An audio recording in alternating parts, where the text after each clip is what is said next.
Chapter 12 Work and Machines. The scientific definition of work is different from how we use the word every day. In science, work is when an applied force makes an object move in the same direction as the applied force. So, towing a car is work because the applied force and resulting motion are both in the same direction. Lifting a book up of the ground is also work. You apply a force upward and the work moves upward. The amount of work depends on both the amount of force applied and the distance across which the force is applied.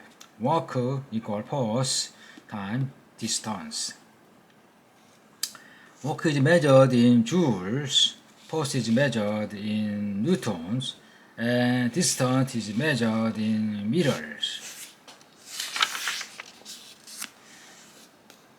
To calculate work, we can only input force that is in the same direction of motion. Meaning, if you are holding a basket of laundry, you won't be doing work as you walk down the hall. But as soon as you walk up the stairs, you are doing work. Why? The force applied to the laundry basket to overcome gravity and pick it up is vertical. When you walk down the hall, the motion of the basket is horizontal, not vertical, so you cannot include the horizontal distance in your calculation of work. When you walk up the stair, the force is vertical because you have to overcome gravity, and the motion is also vertical. So you are doing work. No work, work, work. Applying force over a distance, the force must be in the same direction as movement. Work equal force times distance. Sometimes the force is only partially in the direction of motion. For example, if you can't fully carry the trash, you lift up a little and you drag the bag to overcome sliding friction. So you apply force in two directions, vertical and horizontal. However, because the bag is only moving across the floor, only the amount of force that is applied in the horizontal direction is considered work. Power.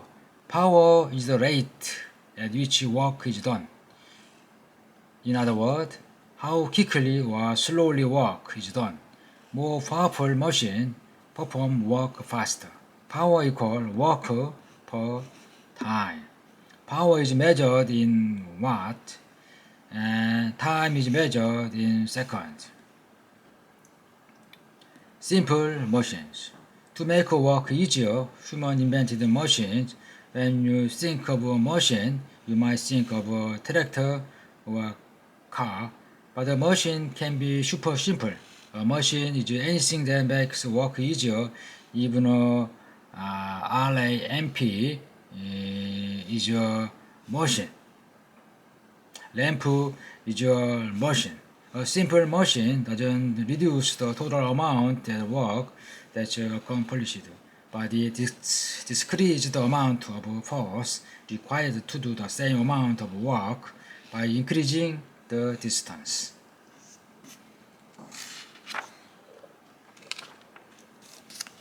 A simple machine is a machine that does work with a single motion as opposed to a compound motion, which combines a number of simple machines to reduce a more complicated machine like a can opener.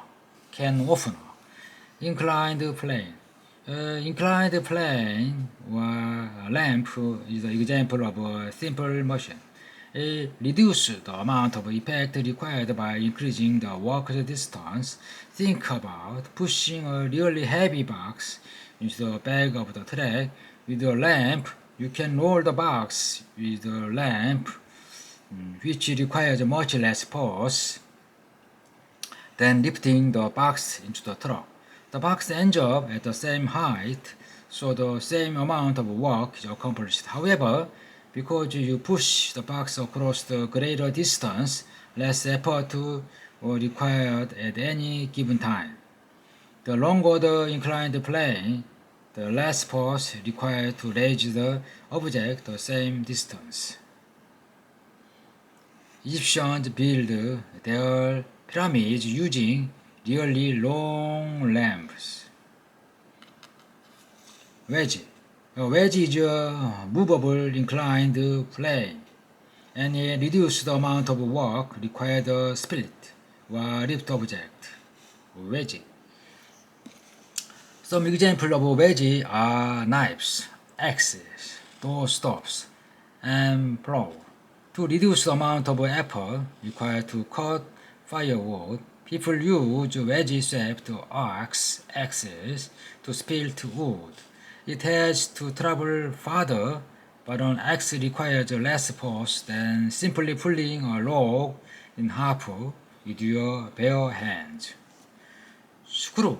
A screw is a wedge in inclined plane wrapped around the shaft or post. As you turn the screw, the wedge pushes the object of the shaft or the screw into the object. The amount of force required to secure a screw into the wall is less than it would be to hammer a nail of the same size. That's because the spiral of the screw has to go a much farther distance because it's turned so many times. Lever. A lever reduces the amount of effort required to lift something. A lever is like a seesaw, rigged bar or plank with a pivot point called fulcrum. When you apply the force called effort to one side of the fulcrum, the rod of the other side also moves. Think about sitting on a seesaw with a friend. When you push down on the seat, your friend goes up in the air. Even if your friend is twice your mass, you can lift him by having him sit closer to the fulcrum. You push over more distance, so you need less force. Levers are classified according to where the fulcrum and rod are placed and where you apply the force or effort. First class. The fulcrum is somewhere in the middle, and the load and effort are the same on each side of the fulcrum, like a seesaw. Fulcrum, load, effort. Second class. The fulcrum is to one side, and the load is in the middle, and the effort is on the other side, like a wheelbarrow. Load, fulcrum, effort. Third class. The fulcrum is to one side, the effort is in the middle, and the load is on the other side, like your arm when you lift a weight. Fulcrum, effort, load. Wheel and axle. Wheel and axle make it easier to turn something by attaching a larger wheel, axle, and load, which is essentially a smaller wheel. There are two ways wheels and axles are used. Wheel, axe. They increase the output force. Turning a larger wheel requires less force than turning a smaller wheel. The larger wheel is moved a farther distance, so it requires less force for the same amount of work. Think about twisting open a faucet. It's much easier to turn the faucet handle a few inches than it would be to turn the pencil-thin neck. The axle exert the output force. They decrease the distance required to move the wheel. Turning the small wheel requires more force than turning a large wheel, but the smaller wheel must be turned a much smaller distance to accomplish the same work output. This mechanism is used to on a bike. You apply the force over a shorter distance with the pedal, and the back wheel exerts less force over a longer distance. The wheel exerts output force.